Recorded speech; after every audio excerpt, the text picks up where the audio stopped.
Peligro kayo ning style sa Ginoo mga igsoon, kay ang iyang basihan sa pagtabang nato mauman ang atong kinaiya. So kung ang atong kinaiya mapaubsanon, wa say puas ang iyang tabang hangtod nga moabot kita ngadto sa taas kaayo nga level sa grasya. Mananingon siya, ang nagpaubos ipataas, ang nagpataas ipaubos. Lingi ako no na imong tupad ing na sige kang paubos sa inyo nako no, sige paubos.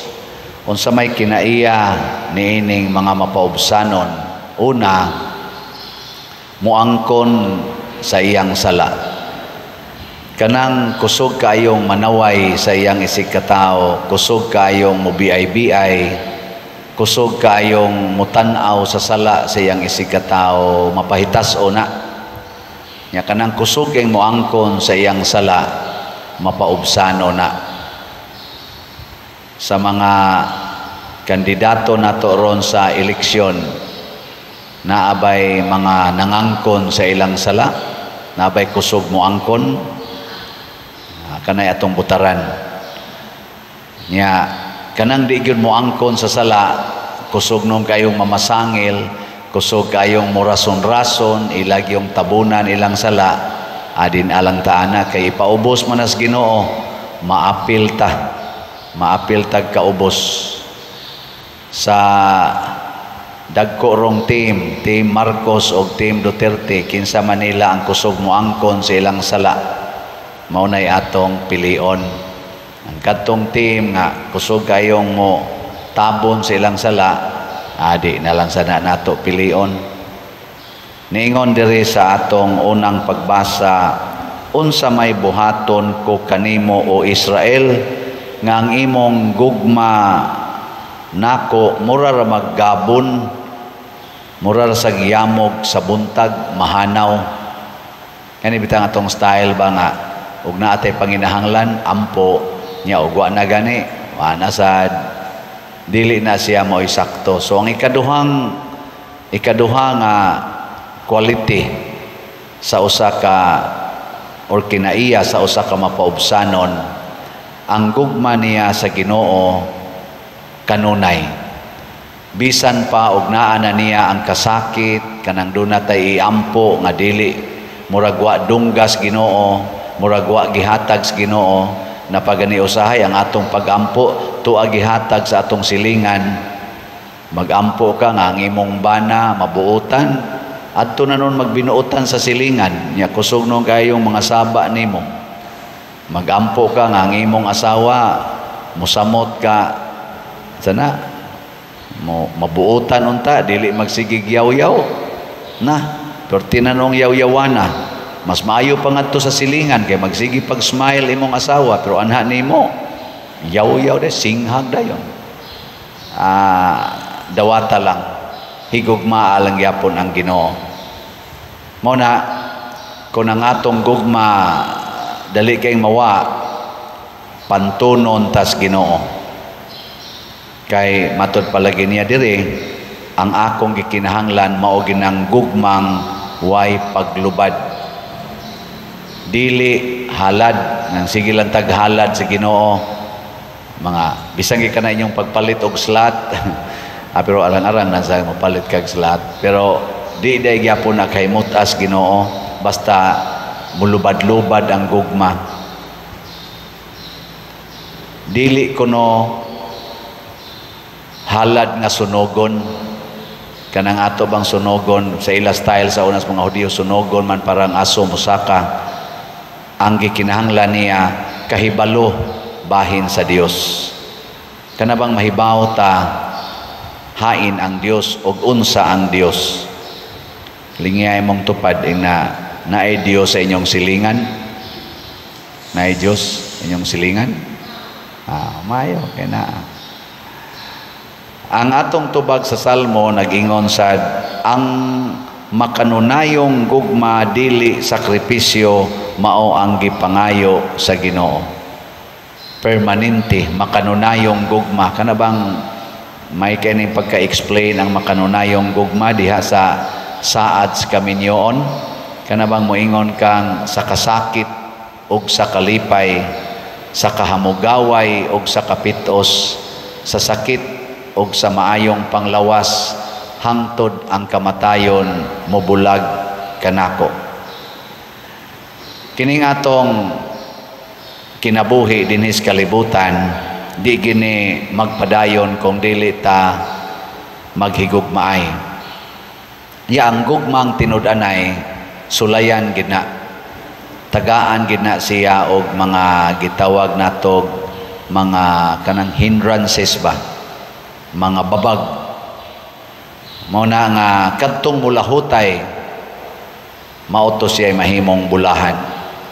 Kung narisad ta sa atong mga politicians kay mao man naroy sikat kay nato sila, tanaw nato diha kinsa nila ang nakaagig mga pagsulay, kana bang grabe nga pagsulay, unya di gyud mo atras mo padayon gyud pag-alagad sa atong katawhan, sa atong nasod. Kana bang mura bitag imong tan-awon nga anda magpakamatay para sa atong nasod, dili mo atras, dili sad mo surrender ngadto sa hiwi nga mga buhat. Kaya naman guyuban nato nga nabitang inigingon buhatan nya sayop, di gini mo buhaton, katilaw gyud kanako. Sige na lang pirma na lang taan ana. Kanang mo insister gyud nga di ko mobuhat ana kay makadaot nas nasod. Lisod-lisoron kanako. Sige lang. Lisod-lisura lang. Isiro na ko imong budget. Sige lang. Zero budget. Basta di ko mubuhat ana. Kana mo'y maayong butaran. Pero kanang mo ingon dayon nga, saon man yun nga. Kuam sad ta, daot man sad ta. Ato na lang ning sundon, bahalag murag sayop. Wa na, patay ta diha. Mao na nga ang Dios nun nga leader maghatag yung dakong kaayuhan sa atong nasod ug sa katilingban. Ang yawanon nga leader makahatag sa kadautan sa atong katilingban. Dili ta mamili og mga yawanon, ari ta mamili sa mga Dios nun. Dinhi sa atong ebanghelyo naay duha ka klase sa tao nga nagpaila, ang usa yawanon, ang usa Dios nun.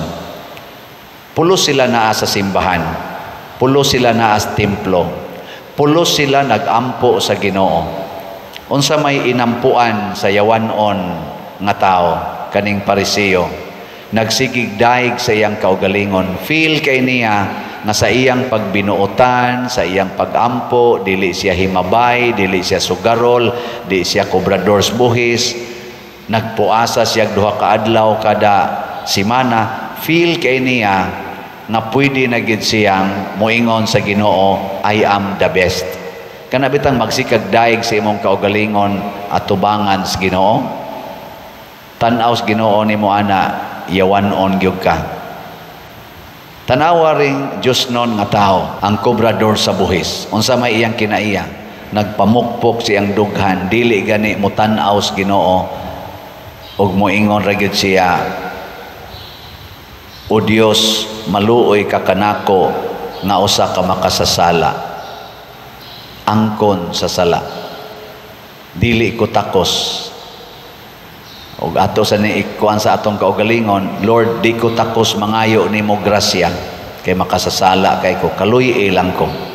Og ato sa ning adtos mga kanini ang mga politicians, kana bang leader nga na-elected unya moingon dili ko takos.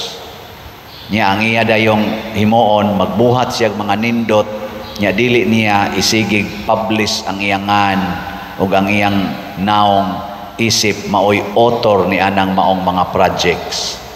Ang iyar gyung buhaton, dili ko takos nga daygon kay igo ra kong nagbuhat sa akong katungdanan, o nya makasasala kay ko. kana mo'y mga epektibo kayo nga mga leaders. Pero kanang luos lag pangangkon nga ila kunong project, ilang project, unya ra ba ang kwarta nga ilang gigamit gikan natong mga tao, mga hilas kay na sila. Karon na mo'y napilian. Kana ato na nang pilion. Sikreto lang na nato personal, ato nang ilista sila og naaman ay lang sad pangitag perfect. Kana lang sang duol-duol ba sa Dios non nga kinaiya. Mga igsoon, kining pagsunod sa Ginoo nagkinahanglan kini sad og wisdom. Mao na mangayo gitas Ginoo og kaalam, lamdagan ta nga di ta madala sa atong tawhanon nga kahuyangan. Aron sa atong pagpili sa atong mga leaders, ang ato diyong gipili mao ang gitudlo sa Ginoo, ang pinili sa Ginoo.